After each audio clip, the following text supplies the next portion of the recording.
She looked at his jacket and couldn't help herself. The sneer came naturally, like it always does when people think cruelty is consequence-free. The old man had just taken his seat, his back a little stiff from pain that never fully faded, his jacket frayed at the seams and sun-faded from years of use. The waitress gave him one quick glance, then scoffed. "Nice jacket," she said, loud and slow, her voice thick with sarcasm. "Did you get that at a garage sale?" A couple of patrons chuckled. One woman shifted uncomfortably in her seat. The man didn't react. His hands, scarred and steady, simply wrapped around the coffee cup in front of him, eyes down, as if he'd heard it all before, because he had. To the waitress, it was just a joke. She saw only an old man in shabby clothes, not worth much attention. But the jacket? That jacket had once meant the difference between life and death. It had been soaked in monsoon rains, thick with jungle mud, and torn by shrapnel that barely missed his spine. The patches were faded, but they told stories, ones she would never understand. He never talked about what he'd done. Not to his neighbors. Not to his family. But if he did, she'd know that the hands she mocked had carried wounded brothers through gunfire and held a rifle steady when everything else was chaos. And then, it happened. The bell above the diner door rang, and 4 uniformed Marines walked in. They weren't loud. They didn't need to be. Every bootstep on the tile echoed with authority. The youngest one spotted the old man immediately. He froze for half a second, then nudged the others. The tallest Marine approached first, eyes locked on the jacket. No hesitation. He stood at attention, raised his hand in a sharp salute, and said, "Sir." The diner went dead silent. The waitress stood frozen, the smirk sliding off her face like melting ice. No one laughed now. The other Marines followed, forming a quiet line beside the table, their respect clear in every movement. One leaned down and whispered something, a name, a unit, a memory maybe. The old man finally looked up. His expression didn't change much, just a faint nod, a flicker of acknowledgement. But it was enough. Every person in that diner felt the weight of the moment. The laughter, the mocking, the sarcasm, all of it turned to ash. Because in that small-town diner, surrounded by napkin dispensers and coffee stains, people learned something they should have known already. Real honor doesn't need to speak. It wears its truth on its sleeves, even when those sleeves are tattered. Welcome to the silent ranks. Before we dive into what happened at Murphy's Diner that cold February morning, tell us in the comments from which city in the world are you watching this video today. And if you believe stories about honoring those who serve deserve to be heard, please hit that subscribe button to support our channel. We're growing every day, and I sincerely thank you for being part of our community. Murphy's Diner had been serving the same coffee and the same menu for 37 years. It sat on a corner lot just outside Camp Pendleton, which meant it had seen thousands of Marines come and go over the decades. The walls were covered with faded photographs of military units, signed pictures from deployments, and thank you notes from families who had found comfort in the familiar surroundings during difficult times. But on this particular Tuesday morning, the diner felt different. The usual breakfast crowd was lighter than normal, just a handful of local contractors, a few early retirees, and one old man sitting alone in the corner booth. He'd been coming in every Tuesday for the past 6 months, always ordering the same thing: black coffee, wheat toast, and scrambled eggs. Always sitting in the same spot, always polite but quiet, always wearing that same faded military jacket that had seen better days. The waitress working the morning shift was new to Murphy's. Jessica had been hired 3 weeks earlier after the previous waitress moved to Arizona to be closer to her grandchildren. At 24, Jessica had worked at several restaurants around town, never staying anywhere long enough to understand the culture or appreciate the history.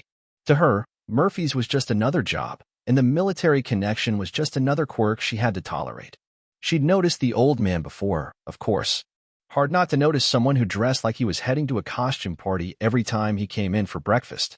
The jacket looked ancient, the kind of thing someone would wear if they were trying too hard to get military discounts or sympathy from strangers. She'd seen it before. People who bought military surplus clothing to create an image, to get attention, to play a role they'd never actually lived. The morning had started normally enough. Coffee brewed, tables wiped down, the usual routine of preparing for the breakfast rush that would begin when the construction crews finished their early site meetings. The old man had arrived at exactly 8:15, same as always, and taken his usual booth in the corner. He nodded politely when she brought his coffee, said, "Thank you, miss," in that quiet voice of his, and settled in to read the newspaper he'd brought with him. But something about his presence annoyed Jessica more than usual that morning. Maybe it was the way he sat so straight in the booth, like he was still at attention. Maybe it was the careful way he folded his newspaper or the respectful way he always stood when she approached his table. It felt like performance to her, like someone trying too hard to play a part. When she brought his breakfast, scrambled eggs, wheat toast, side of bacon he never ordered but always received because the cook had been making the same meal for him for 6 months, she decided to say something. "You know," she said, setting the plate down with less care than usual, "that Jack had seen better days." The old man looked up from his newspaper, his pale blue eyes meeting hers briefly before returning to the print. "Yes, miss. It has." His response was so mild, so completely without defensiveness, that it almost made her feel bad for bringing it up. Almost. But Jessica had an audience now. A table of contractors had overheard the exchange, and she could see them watching with amusement. A couple at the counter had turned on their stools to get a better view. The attention felt good, validating in a way that made her want to continue. "I mean, no offense," she continued, her voice carrying further than necessary, "but it looks like something you'd find at Goodwill. Are you sure it's even real military?" The question hung in the air like smoke from a cigarette. The contractors at the nearby table exchanged glances. One of them, a man with arms covered in tattoos that suggested his own military background, shifted uncomfortably in his seat. The cook, visible through the pass-through window, had stopped what he was doing and was watching the scene unfold with the expression of growing concern. The old man set down his newspaper carefully, his movements deliberate and unhurried. When he looked up at Jessica again, his eyes held something she couldn't quite identify. Not anger, not embarrassment, but something deeper and more complicated. "It's real," he said quietly. "Right," Jessica said, her voice getting louder as she warmed to her theme. "I'm sure it is. And I bet you were some kind of war hero, too, right? Let me guess. Vietnam? Special Forces? Purple Heart." The silence that followed was profound and uncomfortable. Even the contractors who had been enjoying the show now looked away, suddenly finding their coffee cups fascinating. The cook had moved closer to the pass-through window, his face dark with an expression that promised consequences if this went much further. But the old man didn't respond with anger or indignation. He simply nodded once, very slightly, and returned his attention to his newspaper. The dismissal was gentle but complete, like being politely but firmly shut out of a conversation. Jessica felt heat rise in her cheeks. The lack of reaction was somehow worse than an argument would have been. She'd expected defensiveness, explanation, maybe even anger. Instead, she got the kind of quiet dignity that made her feel small and mean without understanding why. "Whatever," she muttered, turning away from the table. "Enjoy your breakfast." She retreated to the counter, busying herself with unnecessary tasks while trying to ignore the way the other customers were looking at her. The contractors had returned to their conversation, but their voices were lower now, and she caught fragments that suggested they weren't discussing her performance favorably. The cook was still watching her, his expression making it clear that he'd be having words with her before her shift ended. The old man continued eating his breakfast with the same careful attention he always showed. He read his newspaper methodically, section by section, folding each page with military precision. He ate slowly, deliberately, like someone who had learned to appreciate every meal because he'd known what it was like to go without. Nothing in his demeanor suggested that he'd been affected by Jessica's comments, which somehow made her feel worse about the whole exchange. She was refilling coffee cups at the counter when she heard the door chime announce new customers. 4 men in Marine dress uniforms walked in, their bearing unmistakably military even before you noticed the insignia and decorations. They moved with the kind of coordinated purpose that spoke of years of training and shared experience.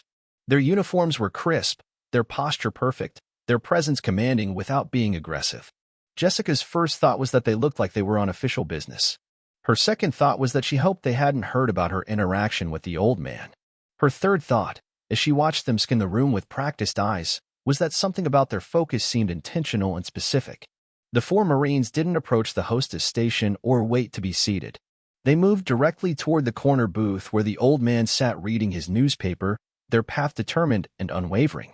The lead Marine, a gunnery sergeant with enough ribbons on his chest to tell a story of multiple deployments, stopped beside the booth and came to attention. "Excuse me, sir," he said, his voice carrying the kind of respect that couldn't be faked. "Are you Sergeant Major William Hayes, 1st Battalion, 3rd Marines?" The old man looked up from his newspaper, and for the first time since Jessica had started working at Murphy's, she saw something change in his expression. Not surprise, exactly, but recognition. The kind of look that passes between people who share something that outsiders can't understand. He said quietly. A long time ago. The gunnery sergeant's face broke into a smile that transformed his entire bearing.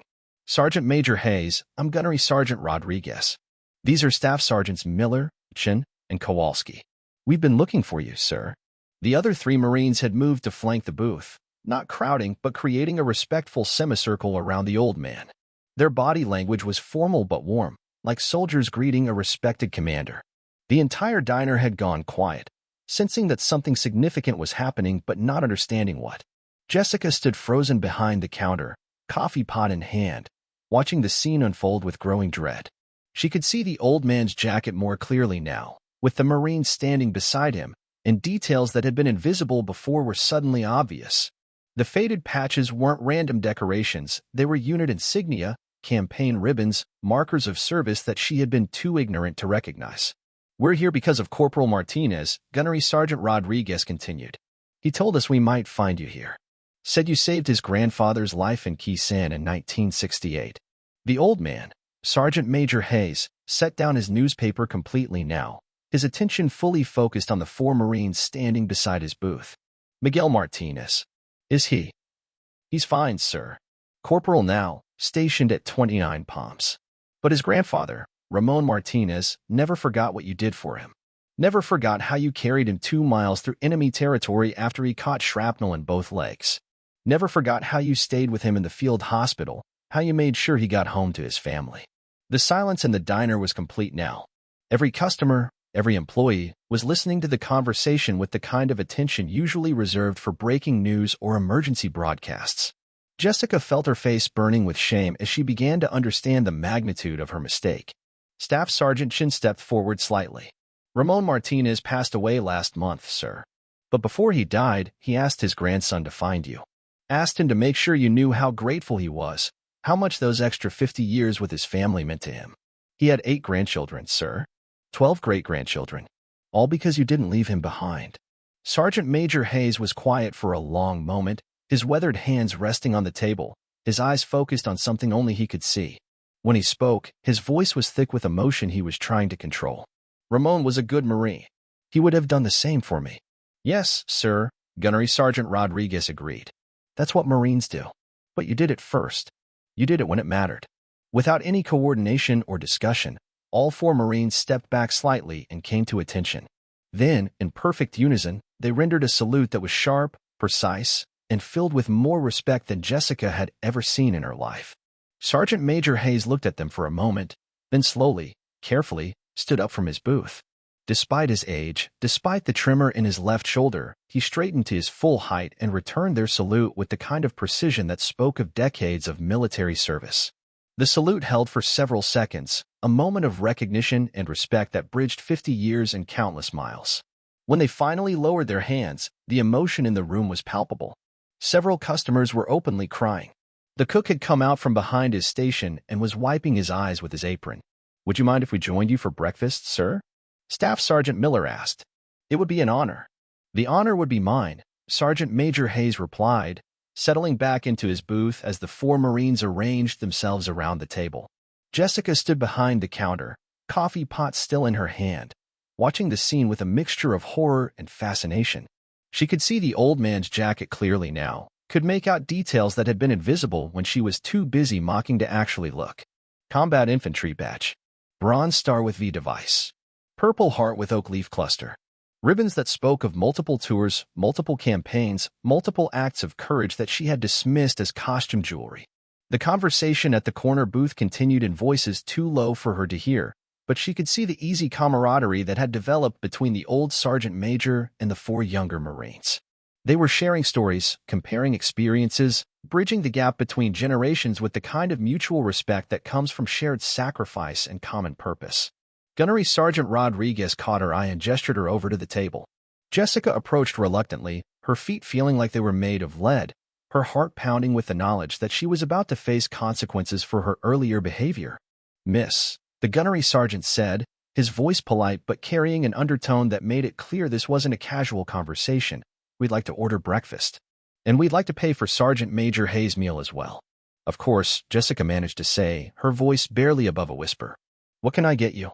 As she took their orders, she found herself stealing glances at Sergeant Major Hayes, trying to reconcile the man she had mocked with the hero the Marines were describing. The disconnect was overwhelming.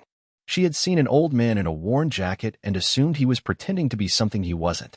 In reality, he was exactly what he appeared to be, a combat veteran who had earned every thread of that faded uniform through blood, sacrifice, and service to his country. When she brought their food, Staff Sergeant Shin looked up at her with an expression that was more disappointed than angry. That's a nice jacket the Sergeant Major is wearing, he said quietly. Do you know what those ribbons mean? Jessica shook her head, not trusting her voice. That bronze star with the V device means he showed exceptional valor in ground combat. That purple heart with the oak leaf cluster means he was wounded twice in action and kept fighting. Those campaign ribbons represent 3 tours in Vietnam, including some of the worst fighting of the war. He paused, letting the information sink in. The jacket might look old to you, but it represents 50 years of honor, service, and sacrifice. Maybe next time you'll look a little closer before you judge. The rebuke was gentle but devastating. Jessica nodded, tears threatening to spill over, and retreated to the counter where she spent the rest of their meal trying to process what she had learned. The 4 Marines stayed for over an hour, sharing stories and making sure Sergeant Major Hayes knew how much his service meant to the younger generation of Marines. They exchanged contact information, made plans to visit him again, and ensured he understood that he was not forgotten by the Corps he had served so faithfully. When they finally prepared to leave, they stood as one and rendered another perfect salute to the old Sergeant Major. This time, other customers in the diner joined in their own way, standing, applauding, some saluting if they had military experience of their own. The sound filled the small restaurant with the kind of genuine appreciation that money can't buy and awards can't capture. As the Marines headed for the door, Gunnery Sergeant Rodriguez stopped at the counter where Jessica was standing. That man over there, he said, nodding towards Sergeant Major Hayes, who was finishing his coffee, is the reason a lot of Marines came home from Vietnam. He carried wounded men out of hostile territory. He called in airstrikes on his own position to save his unit. He spent 2 months in a field hospital after taking shrapnel in his back and legs, and the first thing he asked when he woke up was whether his Marines were safe. Jessica nodded, unable to speak past the lump in her throat. He doesn't talk about it because that's not the kind of man he is. But those ribbons on his jacket? Every one of them was earned in blood. Every one of them represents someone who came home because of what he did. The gunnery sergeant paused, studying Jessica's face. He's been coming here for months, and I guarantee you he's never once mentioned his service record. He tips well, treats everyone with respect, and minds his own business. That's what real heroes look like. They don't need to prove anything to anyone. After the Marines left, the diner slowly returned to its normal rhythm, but the energy had changed. Customers who had witnessed the exchange treated Sergeant Major Hayes with visible respect. The cook came out personally to refill his coffee. Other diners nodded respectfully when they passed his table. Jessica spent the rest of her shift in a haze of shame and regret. Every time she looked at the corner booth, she was reminded of her cruelty, her assumptions, her complete failure to recognize the man she had been mocking. She had seen what she expected to see rather than what was actually there. When Sergeant Major Hayes finally prepared to leave, he approached the counter to pay his bill. Jessica looked up at him, trying to find words that could somehow make up for her earlier behavior. "Sir," she began, her voice shaking, "I owe you an apology. I was wrong. I was cruel. I'm sorry." The old Marine looked at her for a moment, his pale blue eyes kind but serious. "We all make mistakes, miss. The measure of a person is what they do after they realize they were wrong." He paid his bill, left a generous tip despite everything that had happened, and walked toward the door. At the threshold, he paused and looked back. "Thank you for the breakfast," he said. "I'll see you next Tuesday." And he did. The following Tuesday, Sergeant Major Hayes returned to Murphy's Diner at exactly 8:15, took his usual booth in the corner, and ordered his usual breakfast. But this time, Jessica was ready. She had spent the week learning about the Vietnam War, reading about the battles where Sergeant Major Hayes had served, understanding the significance of the ribbons on his jacket. She had practiced what she wanted to say, rehearsed the apology she owed him, prepared for the conversation that would hopefully begin to make amends for her ignorance. But when she approached his table with his coffee, he looked up and smiled as if nothing had happened. "Good morning, miss. Beautiful day, isn't it?" His grace in forgetting her cruelty was somehow more devastating than anger would have been. He had chosen to give her a fresh start, to judge her by who she could be rather than who she had been the week before. From that day forward, Jessica made sure Sergeant Major Hayes received the respect he had always deserved. She learned his story not from him. He never spoke of his service, but from the Marines who continued to visit him, from veterans who recognized his ribbons, from the families of men he had saved who came to thank him decades later. She learned that real heroes don't announce themselves. They don't demand recognition or special treatment. They wear their honors quietly, carry their memories privately, and continue serving others long after their official duty has ended. The faded military jacket that she had mocked became a symbol of something she had never understood before, the difference between what something looks like and what it actually represents. The worn fabric and faded patches told a story of service, sacrifice, and honor that no amount of polish or newness could improve upon. Sergeant Major Hayes continued coming to Murphy's Diner every Tuesday for the next 3 years, until his health made the weekly trips impossible. By then, Jessica had moved on to other jobs, but she never forgot the lesson she learned that February morning when 4 Marines walked through the door and reminded everyone in the room what respect actually looks like. She never forgot that heroes don't always look like what we expect. Sometimes they're quiet old men in faded jackets, sitting alone in corner booths, asking for nothing more than black coffee and the chance to read their newspaper in peace. Sometimes they're the people we overlook, dismiss, or mock because we're too busy judging appearances to recognize the substance underneath. And sometimes, if we're very lucky, life gives us the chance to learn the difference before it's too late. Sometimes 4 Marines walk through the door and show us what honor looks like, what service means, and what real strength actually is. Sometimes we get the opportunity to apologize, to change, to become better than we were. And sometimes, the person we wronged shows us grace we don't deserve, giving us the chance to start over and do better. This story was brought to you by the Silent Ranks. Before we leave you today, here's our question. Have you ever known someone who never asked for recognition but deserved more than anyone else? Maybe it was a veteran who never talked about their service, a teacher who quietly helped struggling students, or a neighbor who spent their own time and money helping families in need. Tell us in the comments what they meant to you and how their quiet strength changed your understanding of what real heroism looks like. And if you think stories like this need to be heard, hit that subscribe button to support our channel. We'll see you in the next one.